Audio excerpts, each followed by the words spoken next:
I was coming back from work late one evening, around 9 p.m. I boarded a Danfo bus heading towards Oshodi.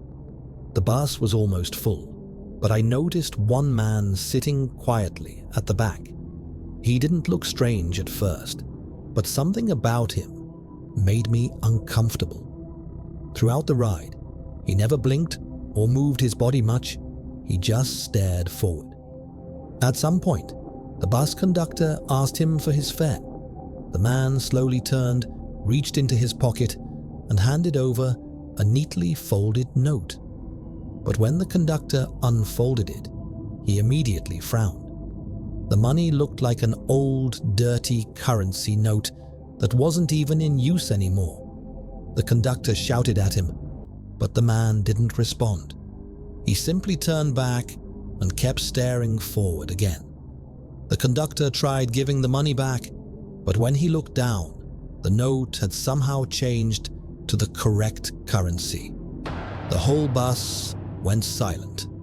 Nobody said anything. At the next stop, before anyone could react, the man stood up and got down. The strange thing was that I was sitting near the window and saw him step off the bus, but the moment his foot touched the ground, it was like he vanished into thin air. The conductor swore and refused to take that route again for the rest of the night. I still think about it every time I pass Oshodi at night. I grew up in Ibadan, and for most of my life I stayed in my father's compound in Orita Challenge. When I got into my late 20s, I finally decided I wanted to move out and live on my own. Rent was expensive in the city, so when I found a 3-bedroom house in Ologuneru going for a suspiciously low price, I didn't think twice. The landlord was eager to get someone in, almost too eager, but I was desperate. The first day I moved in, the house looked normal enough. It had a small front yard, a wide sitting room, and the usual tiled floors. But from the very first night, something felt off. It wasn't anything dramatic. It was just silence. The house was far too quiet.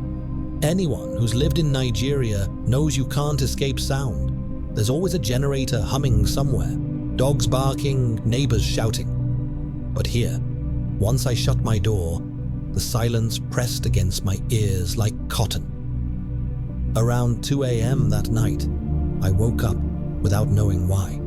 The lights in the corridor outside my bedroom flickered for a moment and went off completely. Then I heard footsteps, not on the street outside, inside the corridor. Slow, deliberate steps, as though someone was dragging their feet. I froze. My first thought was that maybe one of the windows wasn't locked and a thief had entered. But the sound was too strange. It didn't sound like normal walking. It was heavier, uneven, like someone limping. I gathered courage, switched on my torchlight, and yanked my door open. The corridor was empty. Nothing.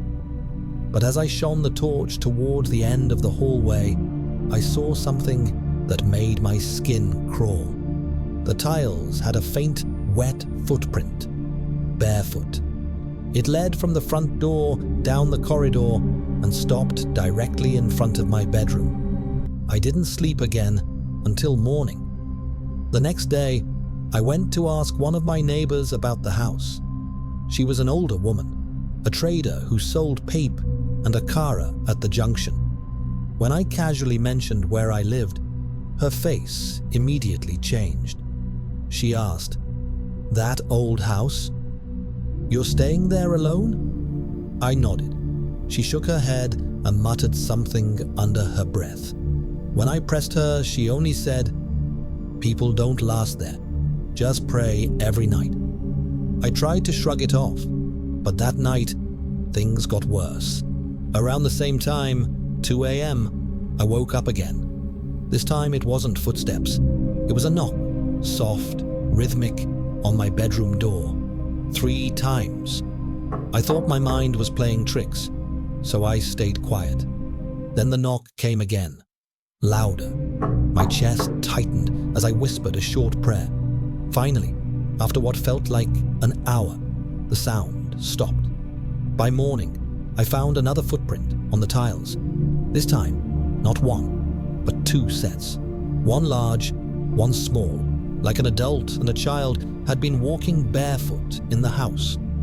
I almost packed my things immediately, but the landlord had collected a year's rent, and I couldn't afford another place. I told myself I'd endure. I started leaving a Bible open on my bedside, playing gospel songs before bed, anything that would help. But the house didn't care.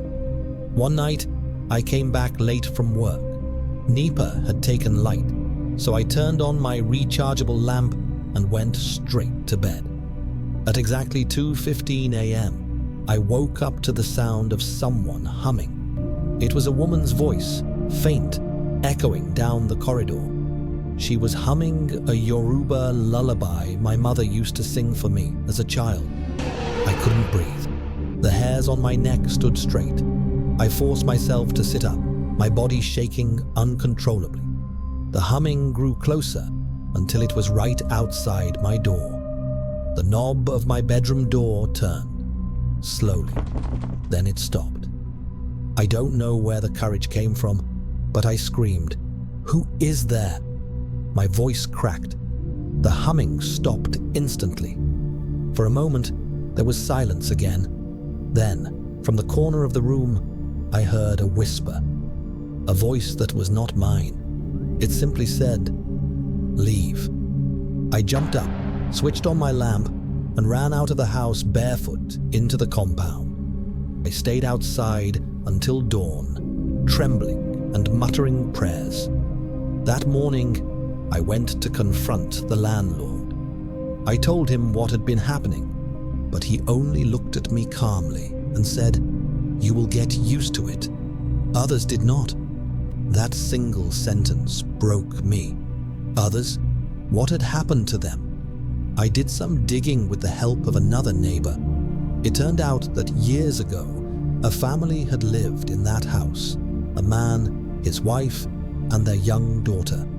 One night, during a heated argument, the man killed his wife and child before hanging himself in the corridor.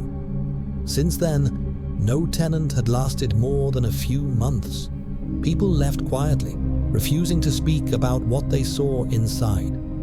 I lasted exactly 3 weeks.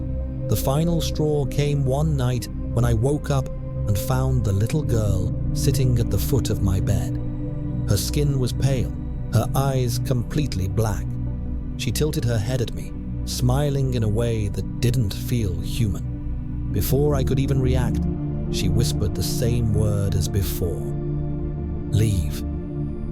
That was the last night I ever spent in that house. To this day, whenever I pass Ologuneru, I avoid that street completely.